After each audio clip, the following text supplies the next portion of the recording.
नमस्कार, times of Swaraj में आप सबों का स्वागत है। मैं हूं संतोष सिंह और आज हम टाइम्स ऑफ स्वराज में बात शिक्षा विभाग की कर रहे हैं। उस शिक्षा विभाग की जहां कभी पाठक के दौर में किसी की हिम्मत नहीं थी कि जुबान खोल दे, जुबान से बात निकली नहीं कि उस बात को लागू कैसे करना है, इसको लेकर पूरा विभाग तत्पर हो जाता था। हर अधिकारी को 12 से 14 घंटे ड्यूटी करना पड़ रहा था। सुबह उठते ही जब तक अधिकारी फ्रेश हो तब तक पाठक का संदेशा आ जाता था कि आज आपको क्या करना है, वर्क टू डू। और रात में सोना जाने से पहले उनके पूरे काम काज की समीक्षा का एक टिप्पणी व्हाट्सएप पर हर अधिकारियों के पर चला जाता था। और आज एक दौर आज है जहां एसीएस को अपने आदेश का अनुपालन कराने के लिए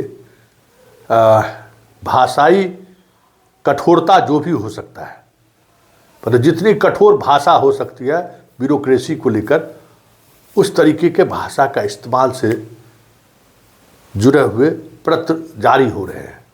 फिर भी विभाग में कोई हलचल नहीं हो रहा है। विभाग पूरी तौर पर कह सकते हैं कि विभक्त हो चुका है। अधिकारियों का अलग अलग गोलबंदी होनी शुरू हो गई है।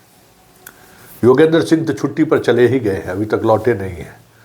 और उन्होंने जो लकीर खींच कर गया है, उस लकीर को मिटाने का दुस्साहस कोई दूसरा अधिकारी नहीं कर पा रहा है।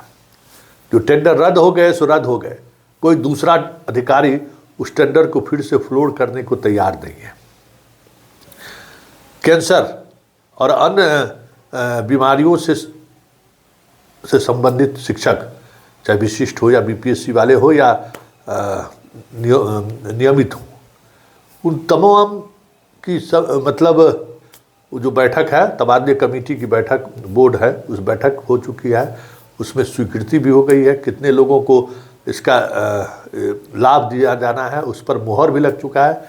फिर भी एक सप्ताह से ज़्यादा हो गया लेकिन नोटिफिकेशन नहीं हो रहा है, क्योंकि नोटिफिकेशन करने को लेकर अधिकारियों में इस बात को लेकर मतभेद है कि जो प्रोसेस अपनाया गया है तबादले में और जिस आधार पर तबादला हो रहा है, उसमें जो जांच प्रक्रियाएं पूरी होनी चाहिए वो प्रक्रियाएं नहीं हो रही है।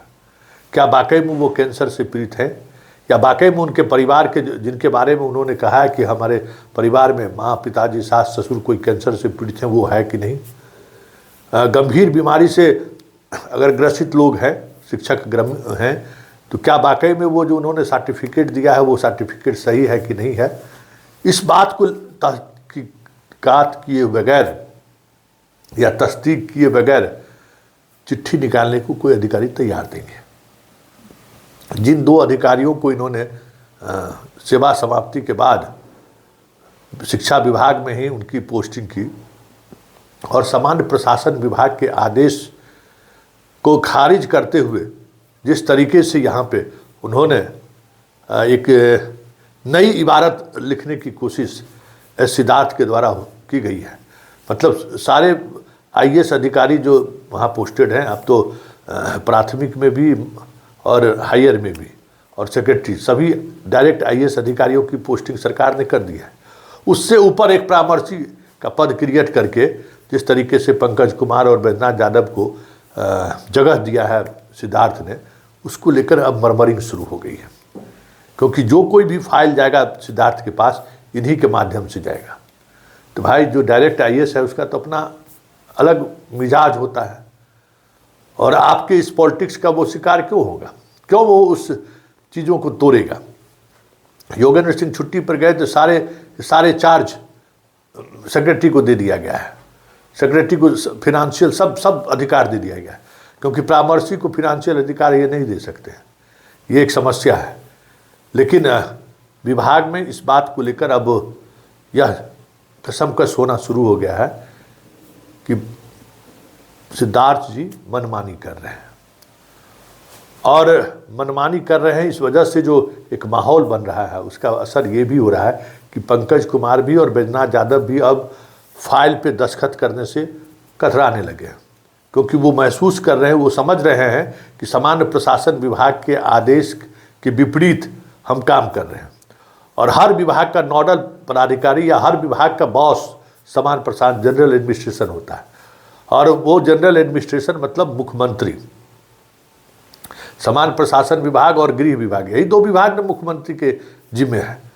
और उस मुख्यमंत्री के आदेश का अनुपालन अगर नहीं हो रहा है तो कभी भी किसी भी समय खेला हो सकता है, क्योंकि मुख्यमंत्री का आदेश है कि भाई सामान्य प्रशासन विभाग जो नोटिफाइड कर चुका है, प्राथमिक शिक्षक में साहिला को, योगेंद्र सिंह हैं ही, और सेक्रेटरी में यादव जी को, मतलब तीनों पद पे जिन दो लोगों को इन्होंने एक्सटेंशन दिया 1 वर्ष के लिए, उन दोनों पद पर सरकार ने सीधे आईएएस अधिकारियों की पोस्टिंग कर दी है, जिसको अपने कलम से खारिज करने की कोशिश सिद्धार्थ ने किया है।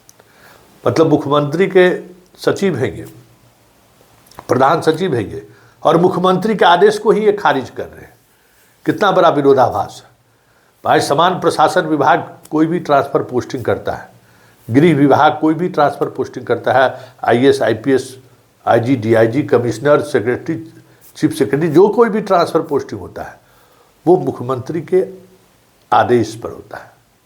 और मुख्यमंत्री के आदेश को सिद्धार्थ ने दरकिनार कर दिया तो क्या होगा? मरमरिंग होगी ना। और ये सवाल अब मुख्यमंत्री के आसपास भी मंडराने लगा है कि कौन बड़ा है, मुख्यमंत्री के एक विभाग का एसीएस, और वो एसीएस मुख्यमंत्री का भी प्रधान सचिव है। तो फिर टकराव, अहंग का टकराव होना शुरू हो गया है, और इस बात को लेकर अब सीएम हाउस में भी चर्चाएं होनी शुरू हो गई है कि सिद्धार्थ आखिर करना क्या चाहते हैं, या सिद्धार्थ की तो ये मनमानी है। तो जब बात मनमानी की होगी तो फिर कह सकते हैं कि कुछ न कुछ चीज़ें होनी शुरू हो जाएगी। और योगेंद्र सिंह की छुट्टी पर जाने की खबर से सीएम नाराज है, दीपक बाबू नाराज है, ये बातें भी अब चर्चाएं होनी शुरू है।